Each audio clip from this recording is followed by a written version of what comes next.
시청자 여러분 안녕하세요. 100세 시대 활기찬 노후를 위한 건강 비결을 전해드리는 약이 되는 음식, 독이 되는 음식 시간에 김종민 박사입니다. 늘 시청해주시고 응원해주셔서 진심으로 감사합니다. 제가 오늘 시청자 여러분께 꼭 들려드리고 싶은 이야기가 하나 있습니다. 얼마 전 70대 초반의 한 남성 환자분이 제 한의원을 찾아오셨습니다. 이분의 주된 호소는 배가 돌처럼 굳어 있다는 것이었습니다. 항상 속이 더부룩하고 음식을 조금만 먹어도 꽉 막힌 느낌이 들고 특히 배를 만져보면 명치 끝이 차갑고 딱딱하게 뭉쳐 있다는 겁니다. 이분은 걱정이 되어 대학병원에서 위 내시경 검사, 내시경까지 받아보셨다고 합니다. 하지만 병원에서는 약간의 위험 소견 외에는 특별히 큰 문제는 보이지 않는다는 이야기만 들으셨다고 해요. 하지만 환자분은 하루하루가 고통스러웠습니다. 병원에서 큰 문제가 없다고 하니 더 답답할 노릇이었죠. 제가 환자분의 손목을 잡고 진맥진맥을 해보았습니다. 그리고 복부를 눌러보며 진찰복진을 했습니다. 맥이 매우 약하고 더디게 뛰었고 복부는 말씀대로 얼음장처럼 차가웠습니다. 한의학에서는 이를 비위허한, 비외쉬한, 즉 소화기 비가 약하고 차가워져 제 기능을 못하는 상태로 봅니다. 그리고 음식물이 제대로 소화되지 못하고 쌓여 독소를 만드는 식적시, 이 아주 심각한 상태였습니다. 저는 환자분께 딱 한 가지를 여쭤보았습니다. 어르신, 혹시 매일 아침 눈 뜨자마자 공복에 이 과일을 드시고 계시지 않습니까? 제 질문이 채 끝나기도 전에 환자분의 얼굴이 놀라움으로 변했습니다. 아니, 박사님, 그걸 어떻게 해? 네, 오늘 이야기의 주인공은 바로 가을 제철 과일의 왕, 홍시입니다. 그 환자분은 건강에 좋다며 매일 아침 공복에 홍시를 2개씩 드시고 계셨습니다. 달콤하고 부드러우니 소화도 잘 될 거라 생각하셨던 거죠. 하지만 바로 그 습관이 병원 내시경으로도 찾지 못한 돌처럼 굳은 배의 진짜 원인이었습니다. 시청자 여러분, 홍시는 비타민C가 사과의 10배가 넘고 눈 건강과 암 예방에 좋은 성분까지 가득한 슈퍼푸드가 맞습니다. 하지만 어떤 분에게는 이 홍시가 생명을 위협하는 독약이 될 수 있습니다. 오늘 영상 정말 중요합니다. 오늘 저는 김종민 박사가 가진 한의학적 지식과 현대의학의 지식을 총동원해서 이 홍시의 두 얼굴을 완벽하게 파헤쳐 드리겠습니다. 약속! 오늘 영상에서는 첫째, 홍시를 절대 먹으면 안 되는 3가지 유형의 분들을 알려드릴 겁니다. 그리고 둘째, 건강하신 분들이 이 홍시를 약이 되게 먹는 5가지 황금조합, 비결을 공개하겠습니다. 혹시 시청자 여러분은 어느 쪽이신가요? 나는 홍시를 조심해야겠네요 라고 생각하시나요? 혹은 나는 홍시를 보약처럼 먹고 싶어요 라고 생각하시나요? 지금 바로 댓글로 남겨주시면 제가 앞으로의 건강정보 영상에 큰 참고가 됩니다. 자, 그럼 시작하겠습니다. 대부분의 건강 채널에서는 홍시를 조심해야 할 이유로 2가지를 말합니다. 바로 현대의학이 밝혀낸 칼륨과 항균 성분입니다. 하지만 앞서 말씀드린 제 환자분처럼 이 2가지에 해당하지 않는데도 홍시가 독이 되는 경우가 있습니다. 바로 병원에서는 잘 이야기해주지 않는 오직 한의학만이 설명할 수 있는 3번째 경고입니다. 이것이 바로 제 환자분의 비위를 거의 멈추게 할 뻔한 진짜 이유였습니다. 물론 이 3번째 이유를 알기 전에 우리는 먼저 현대의학의 중요한 경고 2가지를 반드시 짚고 넘어가야 합니다. 이것은 생명과 직결된 문제이기 때문입니다. 김종민 박사는 한의사이지만 현대의학의 훌륭한 성과들을 매우 존중합니다. 홍시를 절대 드시면 안 되는 첫 번째 유형은 만성 콩팥병, 신부전 있으신 분입니다. 병원 의사 선생님들께서 가장 강력하게 경고하시는 부분입니다. 왜일까요? 바로 홍시 속에 압도적으로 많이 들어있는 칼륨 성분 때문입니다. 칼륨은 우리 몸의 근육을 움직이고 심장을 뛰게 하며 나트륨을 배출시키는 아주 중요한 미네랄입니다. 건강한 사람은 칼륨을 많이 먹어도 아무 문제가 없습니다. 우리의 똑똑한 콩팥, 신장이 남는 칼륨을 전부 소변으로 시원하게 배출시켜주기 때문입니다. 하지만 콩팥 기능이 30%, 40%로 떨어진 만성 콩팥병 환자분들의 이야기는 완전히 다릅니다. 콩팥이 망가져서 칼륨을 배출할 능력이 없습니다. 그럼 어떻게 될까요? 우리가 먹은 칼륨이 배출되지 못하고 그대로 우리 혈액 속에 쌓이기 시작합니다. 이를 고칼륨 혈증, 하이퍼칼레미이라고 부릅니다. 혈액 속 칼륨 수치가 비정상적으로 높아지면 우리 몸은 즉각적인 마비 증상을 보입니다. 손발이 저리고 힘이 빠지기 시작합니다. 그리고 가장 치명적인 문제는 바로 심장입니다. 심장 근육에 오류가 생기면서 심장이 불규칙하게 뛰는 부정맥이 발생합니다. 그러다 최악의 경우 심장이 완전히 타서버리는 심정지, 카디악 에레스가 올 수 있습니다. 이건 절대 과장이 아닙니다. 실제로 매년 가을, 겨울철에 홍시나 곶감 또는 칼륨이 많은 바나나 같은 과일을 잘못 드시고 응급실에 실려오시는 콩팥병 환자분들이 계십니다. 콩팥병 진단을 받으신 분이라면은 홍시는 독이라는 것을 반드시 기억하셔야 합니다. 홍시를 조심해야 할 두 번째 유형은 위장이 약하거나 위절제 수술을 받으신 분입니다. 이번에는 탄닌 성분 때문입니다. 탄닌은 홍시의 떫은 맛을 내는 성분이죠. 이 탄닌이 우리의 강력한 위산위가 만나면 화학 반응을 일으켜 젤리처럼 끈적끈적한 덩어리로 변합니다. 여기에 우리가 먹은 다른 음식물에 식이섬유가 계속 엉겨 붙으면 이 덩어리는 점점 커지고 단단해져서 말 그대로 위석, 즉 위에 돌이 생기게 됩니다. 위석이 생기면 극심한 복통과 구토를 유발하고 음식을 전혀 먹을 수 없게 됩니다. 만약 이 돌덩이가 장으로 내려가 장을 막아버리면 to our health 장폐색 and 응급 수술을 happiness. 해야만 합니다. Cheers, my love. 특히 위절제 수술. 위절제술을 받으신 분들은 위의 운동 기능이 떨어져 있습니다. 음식물이 위에서 머무는 시간이 길어지죠. 그만큼 탄닌과 위산이 만날 시간이 길어지니 위석이 생길 확률이 훨씬 높아집니다. 오래된 당뇨병으로 인해 당뇨병성 위장병증을 겪는 분들도 마찬가지로 위 운동이 느려져 위험합니다. 그래서 모든 분에게 해당하는 가장 중요한 원칙이 있습니다. 홍시는 절대로 공복에 드시면 안 됩니다. 위가 비어 있을 때 위산의 농도가 가장 높아서 위석이 생기기 가장 쉽습니다. 반드시 식사 후에 위산이 희석되었을 때 드셔야 합니다. 자, 그렇다면 콩팥새도 문제가 없고 위 수술을 받은 적도 없는데 왜 그 환자분은 배가 돌처럼 굳어갔던 걸까요? 바로 지금부터 말씀드릴 세 번째 경고 때문입니다. 이것은 현대의학적 검사로는 잘 드러나지 않는 오직 우리 한의학의 관점에서만 명확하게 설명할 수 있는 문제입니다. 바로 홍시가 가진 차가운 성질찬. 동의보감과 본초강목을 비롯한 수많은 한의학 서적에서는 감홍시를 성질이 차고 성맛이 달며 심장과 폐, 대장을 이롭게 한다고 기록하고 있습니다. 이 차가운 성질이 핵심입니다. 홍시는 몸에 불필요한 열쥐를 내리고 갈증을 해소하며 건조한 폐를 촉촉하게 차는 데는 최고의 과일입니다. 평소에 열이 많고 변비 기미가 있으며 술을 자주 드셔서 속이 뜨거운 분들에게는 홍시가 정말 약이 됩니다. 하지만 만약 시청자 여러분께서 제가 지금부터 말씀드리는 비위허한, 즉 소화기가 본래 차갑고 약한 체질에 해당하신다면 이야기는 180도 달라집니다. 비위허한 체질의 특징은 이렇습니다. 첫째, 평소에도 손발이 차갑습니다. 특히 아랫배를 만져보면 늘 차가운 기운이 느껴집니다.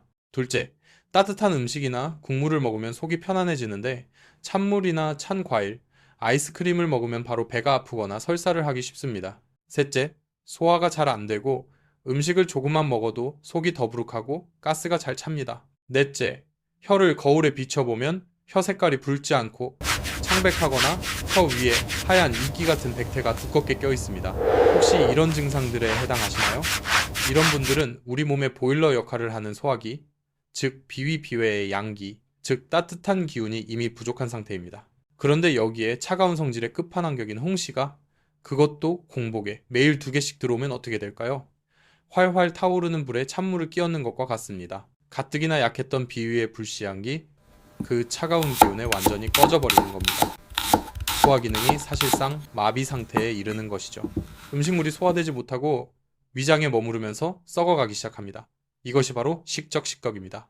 이 식적이 쌓이고 쌓여 단단하게 뭉친 것이 바로 제 환자분의 돌처럼 굳은 배의 정체였습니다.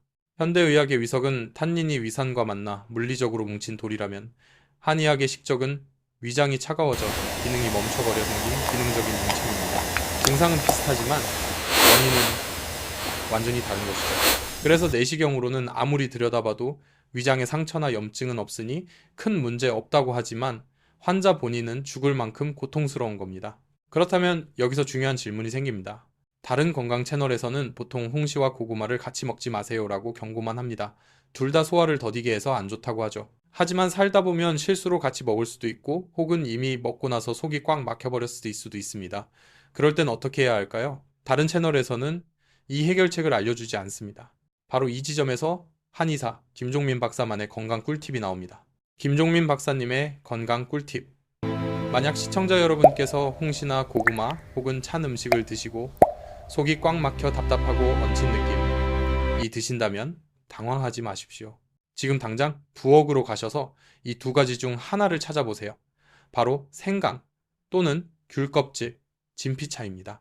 생강은 한의학에서 성질이 매우 따뜻한 약재입니다. 생강의 매운 성분이 차가워진 위장을 즉각적으로 따뜻하게 데워주고 꽉 막힌 기운기를 사방으로 순환시켜줍니다. 한의학 용어로 온중산안, 즉 속을 따뜻하게 덮여 한기를 흩어버린다는 뜻입니다. 생강 한두 쪽을 얇게 썰어 뜨거운 물에 5분 정도 우려서 생강차로 드시거나 집에 말린 귤껍질, 있다면 진피차를 끓여 드셔도 좋습니다. 귤껍질 역시 기운을 순환시키는 힘이 매우 강합니다. 홍시의 찬 기운 때문에 멈췄던 위장이 생강의 따뜻한 기운을 만나면 즉시 다시 움직이기 시작합니다. 꽉 막혔던 트림이 꺽 하고 나오면서 속이 편안해지는 것을 느끼실 수 있을 겁니다. 이것이 바로 체질과 음식의 궁합궁합을 이해하는 한의학의 지혜입니다. 자, 이제 오늘 영상의 하이라이트입니다. 홍시의 위험성에 대해 충분히 알았으니 이제는 건강하신 분들이 이 홍시를 독이 아니라 천연보약보약으로 드실 수 있는 5가지 황금조합을 알려드릴 시간입니다. 핵심 원리는 간단합니다. 홍시의 찬 성질을 따뜻한 성질의 음식으로 중화시키고 홍시의 영양소 흡수율을 극대화하는 것입니다. 홍시를 보약으로 만드는 첫 번째 황금조합은 바로 호두우두입니다. 홍시와 호두는 아마 많은 분이 함께 드셔보셨을 겁니다. 예로부터 우리 조상님들이 즐겨 드시던 곶감마리에도 호두가 꼭 들어갔죠. 여기에는 정말 놀라운 지혜가 숨어 있습니다. 현대 의학적으로도 홍시의 당분이 혈당을 빠르게 올릴 수 있는데 호두의 풍부한 불포화 지방산이 이 당분의 흡수 속도를 조절해 혈당 스파이크를 막아줍니다. 하지만 한의학적인 이유는 훨씬 더 깊이가 있습니다. 한의학에서 호두는 뇌내를 닮아서 뇌에 좋다고만 알고 계시죠? 물론 맞습니다. 하지만 호두의 핵심 기능은 바로 신장을 보호하는 것입니다. 신장의 기운, 즉 신기신기를 보충하고 정정을 채워줍니다.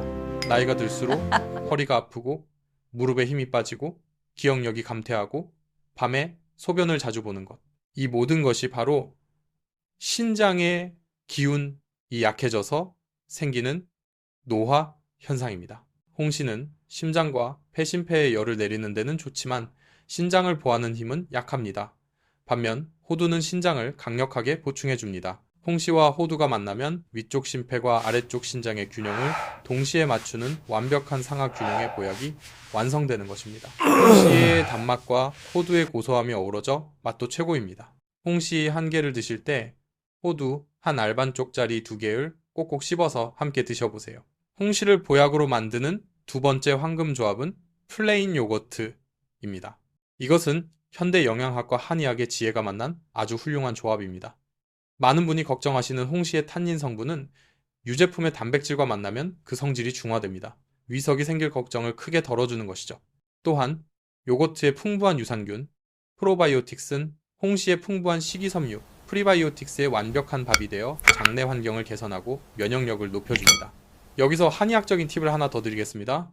홍시는 찬 성질이고 요거트 역시 찬 성질에 속합니다. 그래서 이 조합은 평소 열이 많은 분들에게는 최고이지만 앞서 말씀드린 비위혈환, 즉 속이 찬 분들에게는 이 조합조차 부담이 될 수 있습니다. 그럴 땐 어떻게 해야 할까요? 바로 다음에 나올 세 번째 황금조합을 여기에 살짝 더해주시면 됩니다. 자, 그럼 속이 찬 분들은 어떻게 해야 할까요? 홍시의 찬 성질을 중화시켜줄 따뜻한 음식을 더하면 됩니다. 홍시를 보약으로 만드는 세 번째 황금조합은 바로 꿀입니다. 꿀은 단순한 감미료가 아닙니다. 한의학에서 꿀복밀은 성질이 따뜻하고 오장육부를 편안하게 하며 기운을 보호하고 복이, 속을 편안하게 보중하며 건조한 것을 촉촉하게 윤조하고 독을 푸는 아주 훌륭한 약재로 분류됩니다. 여기서 우리가 주목할 것은 윤조, 즉 건조한 것을 촉촉하게 한다는 것입니다. 홍시의 탄닌 성분은 특유의 수렴전 작용, 즉 떫은 맛으로 조직을 수축시키는 작용이 있습니다. 이것이 심해지면 장 속의 수분까지 빼앗아가 변비를 유발할 수 있습니다. 하지만 꿀의 윤조작용은 반대입니다. 꿀은 장을 부드럽게 윤활시켜주고 마른 기침을 뜯게 하며 피부를 촉촉하게 합니다. 즉, 홍시의 수렴작용과 꿀의 윤조작용이 만나면 서로의 단점을 완벽하게 보완하고 장점만 남기게 됩니다. 꿀의 따뜻한 성질이 홍시의 찬 기운을 중화시키는 것은 물론이고 꿀이 탄닌으로 인해 발생할 수 있는 변비까지 예방해 주는 것입니다. 또한 꿀은 보중, 즉 우리의 소화기, 비위티를 보호하고 영양을 공급하는 힘이 강합니다. 홍시를 드실 때 꿀을 한 스푼 살짝 곁들여 드셔보세요. 위장에 부담을 주지 않으면서도 홍시의 풍부한 비타민과 꿀의 좋은 에너지를 동시에 섭취하는 최고의 방법입니다. 다만 꿀 역시 당분이므로 당뇨가 있으신 분들은 섭취에 주의하셔야 하며 하루에 한 스푼 정도가 적당합니다. 네 번째 황금 조합은 우리 한식에서 빼놓을 수 없는 약재이자 식재료, 대추입니다. 만약 시청자 여러분께서 박사님, 저는 비위가 너무 차가워서 홍시는 엄두도 못 냅니다 라고 하신다면 저는 그렇다면 대추와 함께 드십시오 라고 강력하게 권해드립니다. 한의학에서 대추는 성질이 따뜻하고 비위를 보하며 비위 기혈구 보충하고 정신을 안정시키는 효능이 있습니다. 대추의 가장 강력한 힘은 바로 비위를 보한다는 것입니다. 비위티는 우리 몸의 중앙에서 소화 흡수를 총괄하는 사령부입니다. 이 비위가 튼튼해야 우리가 먹은 음식이 살이 되고 피가 됩니다. 앞서 말씀드린 비위여한 체질인 분들은 바로 이 사령부의 힘이 약하고 차가워진 상태입니다.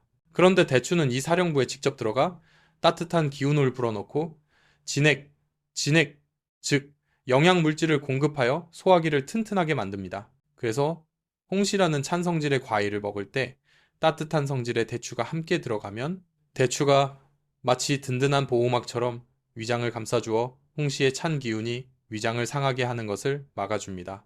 또한 대추는 안신작용, 즉 마음을 안정시키는 효능이 탁월합니다.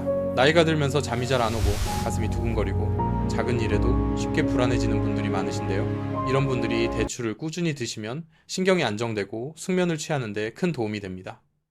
홍시를 드실 때 잘 말린 대추 서너 알을 꼭꼭 씹어 함께 드시는 것도 좋고요. 제가 가장 추천하는 김종민 박사의 꿀팁은 바로 대추 생강차와 함께 드시는 것입니다. 대추 5알과 생강 2쪽을 물에 넣고 20분 정도 끓여서 따뜻한 대추 생강차를 만드신 후 이 차와 함께 홍시를 천천히 즐겨보세요. 이렇게 드시면 홍시의 찬 기운은 완벽하게 중화되고 오히려 대추와 생강의 도움을 받아 우리 몸의 기혈순환이 촉진되는 놀라운 경험을 하시게 될 겁니다. 마지막 5번째 황금 조합은 계피, 시나몬입니다. 만약 대추와 생강이 따뜻한 정도라면 계피는 아주 뜨거운 대열 성질을 가진 강력한 약재입니다. 계피는 한의학에서 우리 몸의 가장 근본적인 불씨, 즉 신장의 양기신환을 보하는 데 사용됩니다. 신장의 양기란 우리 몸 전체를 데우는 보일러의 파일럿 불꽃과도 같습니다. 이 불씨가 약해지면 아무리 좋은 음식을 먹어도 몸이 차갑고 손발이 얼음장 같으며 아랫배가 시리고 새벽에 꼭 소변 때문에 깨게 됩니다. 이런 분들에게 홍시는 정말 위험할 수 있습니다. 하지만 계피가 있다면 이야기가 달라집니다. 계피의 뜨거운 기운은 홍시의 찬 기운을 완벽하게 제압하고 오히려 몸속 깊은 곳에 냉기까지 몰아내줍니다. 시청자 여러분, 혹시 수정과 수정가를 아시나요? 우리 조상님들은 예로부터 꽃감 홍시를 드실 때 항상 생강과 계피를 달인 물에 띄워서 수정가로 만들어 드셨습니다. 이것이야말로 음식 궁합의 최고봉입니다. 조상님들은 이미 경험적으로 홍시 곶감의 찬 성질을 알고 계셨던 겁니다. 그래서 반드시 뜨거운 성질의 생강과 계피를 함께 사용하여 그 찬 기운을 중화시키고 오히려 소화를 돕는 천연 소화제로 활용하셨던 것이죠. 어떻게 드시면 될까요? 가장 쉬운 방법은 홍시 위에 계피, 가루시나몬 파우더를 아주 살짝, 정말 톡톡 뿌려서 드시는 겁니다. 이것만으로도 위장에 주는 부담이 훨씬 줄어듭니다. 혹은 앞서 말씀드린 대추생강차에 계피 조각을 하나 넣어서 대추생강 계피차로 업그레이드해서 홍시와 함께 드시는 것도 최고의 방법입니다. 자, 지금까지 홍시를 보약으로 만드는 5가지 황금조합 1. 호두 2. 요거트 3. 꿀 4. 대추 5. 계피에 대해 자세히 알아봤습니다. 오늘 이야기가 참 길었죠? 하지만 그만큼 중요한 내용이었습니다. 이제 처음으로 돌아가 보겠습니다. 배가 돌처럼 굳어서 저를 찾아오셨던 그 70대 환자분은 어떻게 되셨을까요? 저는 그 환자분께 당장 홍시를 끊으라고 말씀드렸습니다. 그리고 그분의 비위허한, 즉 차갑고 약해진 소화기를 되살리기 위한 한약 처방을 해드렸습니다. 그 처방에는 이진탕이라는 처방을 기본으로 위장을 따뜻하게 데워주는 건강, 말린, 생강과 꽉 막힌 기운을 뚫어주는 진피, 귤껍질, 등의 약재를 더했습니다. 그리고 2주 후 환자분이 다시 한의원에 들어오시는데 얼굴빛부터 달라져 있었습니다. 박사님, 그 돌덩이가 사라졌습니다. 2주 동안 꾸준히 한약을 복용하고 홍시를 비롯한 찬 음식을 끊었더니 명치 끝을 짓누르던 그 딱딱한 식적 덩어리가 스르르 풀리면서 속이 그렇게 편안할 수가 없더라는 겁니다. 그 환자분은 제 손을 잡으시며 병원에서는 아무 이상이 없다는데 나만 아프니 꾀병 같아서 너무 답답했는데 원인을 찾아줘서 정말 고맙다며 눈시울을 붉히셨습니다. 시청자 여러분, 이 환자분의 이야기는 남의 이야기가 아닙니다. 건강에 좋다는 음식도 내 몸 상태를 모르고 먹으면 독이 될 수 있습니다. 반대로 위험하다고 알려진 음식도 내 체질을 알고 궁합을 맞춰 먹으면 약이 될 수 있습니다. 이것이 바로 김종민 박사가 약이 되는 음식, 독이 되는 음식 시리즈를 통해 시청자 여러분께 꼭 전하고 싶은 핵심 메시지입니다. 무엇을 먹느냐보다 중요한 것은 내 몸이 지금 어떤 상태인지 아는 것입니다. 오늘 영상의 핵심 내용을 다시 한번 정리해 드리겠습니다. 첫째, 홍시는 훌륭한 과일이지만 다음 세 부류의 분들은 절대 드시면 안 됩니다. 현대의학적으로 만성콩팥병이 있으신 분, 고칼륨 혈증 위험, 위절제 수술을 받으셨거나 위가 매우 약한 분, 위석 위염, 그리고 한의학적으로 평소 손발과 아랫배가 차고 소화가 안 되는 비위요한 체질인 분, 식적, 냉기 위험, 둘째, 위 세 가지에 해당하지 않는 건강한 분이라도 홍시는 공복에 드시지 말고 반드시 식후에 드십시오. 셋째, 홍시를 보약으로 드시려면은 찬 성질을 중화시키는 음식과 함께 드십시오. 신장을 보호하는 호두, 이 탄닌을 중화하는 요거트, 위장을 보호하고 윤활한 꿀, 비위를 따뜻하게 보호하는 대추, 몸속 냉기를 몰아내는 계피. 이 5가지 황금 조합을 꼭 기억하십시오. 넷째, 만약 홍시나 찬 음식을 먹고 얹혔다면 체증 당황하지 마시고 김종민 박사의 꿀팁, 생강차나 진피차를 따뜻하게 끓여 드십시오. 오늘 영상이 시청자 여러분과 여러분의 가족 건강을 지키는데 큰 도움이 되었기를 진심으로 바랍니다. 만약 이 정보가 유익하셨다면 구독과 좋아요 버튼을 꼭 한번 눌러주십시오. 그리고 주변에 홍시를 좋아하시는 부모님이나 지인분들이 계시다면 당신의 생명을 구할 수도 있는 정보입니다 라는 말과 함께 이 영상을 꼭 공유해 주십시오. 여러분의 그 작은 실천 하나가 누군가가 응급실에 가는 것을 막을 수 있습니다. 자, 약이 되는 음식, 독이 되는 음식. 다음 시간 예고입니다. 오늘 우리는 차가운 찬 성질의 극단에 있는 홍시를 다스리는 법을 배웠습니다. 하지만 제 임상 경험상 찬 음식보다 더 위험하고 더 많은 분이 오해하고 계신 것이 바로 뜨거운 열성 성질의 음식입니다. 특히 한국인이라면 누구나 보약이라고 생각하고 매일같이 챙겨 먹는 그것, 바로 인삼과 홍삼입니다. 혹시 시청자 여러분 중에도 나는 홍삼만 먹으면 열이 오르고 혈압이 오르고 밤에 잠이 안 온다 하시는 분 안 계신가요? 최근 제 한의원에 박사님, 홍삼 스틱을 매일 먹다가 쓰러질 뻔했습니다 라며 찾아오신 분이 계십니다. 이분은 본인의 체질을 전혀 모르고 뜨거운 불에 뜨거운 기름을 붓고 계셨던 겁니다. 다음 영상에서는 김종민 박사가 약이 되는 음식, 독이 되는 음식 두 번째 시간으로 이 인삼과 홍삼의 무서운 두 얼굴을 낱낱이 파헤쳐 드리겠습니다. 대형 홍삼 회사에서는 절대 말해주지 않는 태양인 태양과 소양인 소양인은 왜 홍삼을 조심해야 하는지, 내가 지금 먹고 있는 홍삼이 과연 보약인지 아니면 나의 진액을 말려버리는 독인지 그 비밀을 속 시원하게 공개하겠습니다. 다음 영상도 절대 놓치지 마시고 알림 설정까지 꼭 부탁드립니다. 긴 시간 시청해주셔서 진심으로 감사합니다. 시청자 여러분의 활기찬 100세 시대를 응원합니다. 김종민 박사였습니다.